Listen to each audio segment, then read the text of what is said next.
राधे राधे। आज मैं आपको माता सीता की कथा सुनाती हूँ। यह कहानी सीता माता कहती थी और श्री राम इसे सुना करते थे।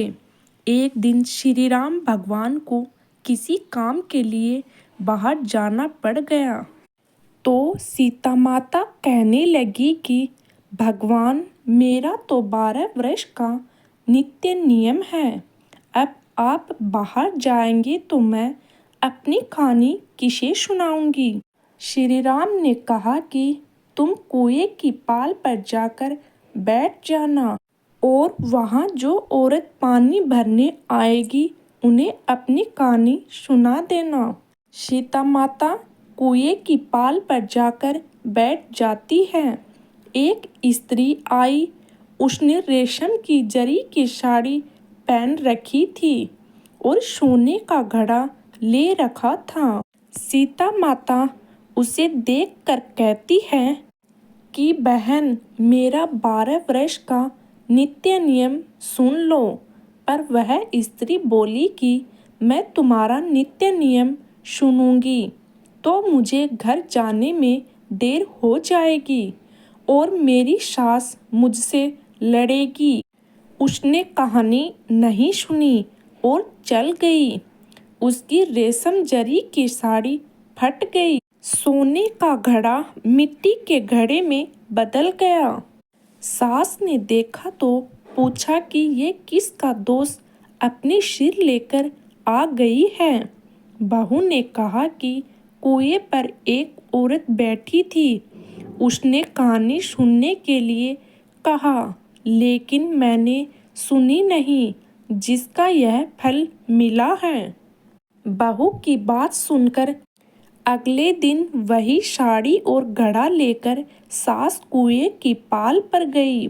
सास को वही माता सीता बैठी मिली तो माता सीता ने कहा कि बहन, मेरी कहानी सुन लीजिए। सास बोली कि एक बार की तो छोड़ो, मैं तो 4 बार कहानी सुन लूंगी।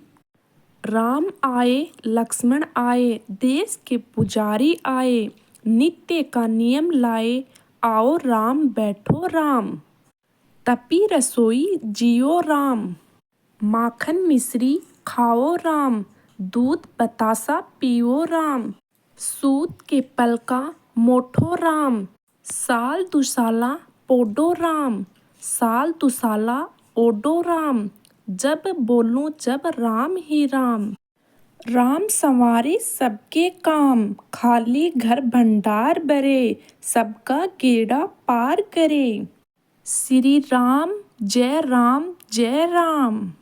सास बोली कि बहू, कहानी तो बहुत अच्छी लगी। कहानी सुनकर सास घर चली गई और उसकी साड़ी फिर से रेशम जरी की बन गई। मिट्टी का घड़ा फिर सोने के घड़े में बदल गया। बहू कहने लगी, सासू माँ, आपने यह सब कैसे किया। सास ने कहा कि बहू, तू दोष लगा के आई थी और मैं सब दोष उतार कर आई हूँ।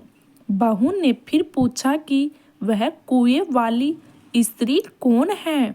सास बोली कि सीता माता थी। वे पुराने से नया कर देती है, खाली घर में भंडार भर देती है। वह लक्ष्मी जी का वास घर में कर देती है। आदमी की जो भी इच्छा हो उसे पूरा कर देती है। बहू बोली कि ऐसी कहानी मुझे भी सुना दो। सास बोली कि ठीक है, तुम भी सुनो। और सास ने कहानी शुरू की।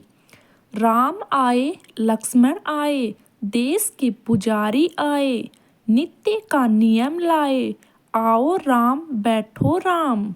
तपी रसोई जियो राम, माखन मिश्री खाओ राम, दूध बतासा पियो राम, सूत के पलका मोठो राम, साल दुसाला पोडो राम, साल दुसाला ओडो राम, जब बोलूं जब राम ही राम। राम संवारे सबके काम, खाली घर भंडार भरे, सबका गेड़ा पार करे। श्री राम जय राम जय राम। कहानी सुनकर बहू बोली कि कहानी तो बहुत अच्छी है। सास ने कहा, ठीक है, इस कहानी को रोज कहा करेंगे। अब सास बहू रोज सवेरे उठती, नहाती धोती और पूजा करने के बाद नित्य नियम की सीता की कहानी कहती। एक दिन उसके यहाँ एक पड़ोसन की औरत आई और बोली कि बहन जरा सी आँच देना। तो वह बोली कि आँच तो अभी हमने जला ही नहीं। पड़ोसन ने कहा कि तुम सुबह 4 बजे से उठकर क्या कर रही हो? फिर उन्होंने कहा कि सुबह उठकर हम पूजा करते हैं, फिर सीता माता की नित्य नियम की कहानी कहते हैं। पड़ोसन ने उसकी बात सुनकर फिर कहा कि सीता माता की कहानी कहने से तुम्हें क्या मिलता है? वह बोली कि इनकी कहानी कहने से घर में भंडार भर जाते हैं, सारे काम सिद्ध होते हैं, मन की इच्छा भी पूरी होती है। पड़ोसन कहती है कि बहन ऐसी कहानी तो मुझे भी सुना दो। फिर वह बोली कि ठीक है, तुम भी यह कहानी सुन लो। राम आए लक्ष्मण आए, देश के पुजारी आए, नित्य का नियम लाए, आओ राम बैठो राम, तपी रसोई जियो राम, माखन मिश्री खाओ राम, दूध बतासा पियो राम, सूत के पलका मोटो राम, साल दुसाला पोडो राम, साल दुसाला ओडो राम, जब बोलूं जब राम ही राम, राम सवारे सबके काम, खाली घर भंडार भरे, सबका गेड़ा पार करे। श्री राम जय राम जय राम।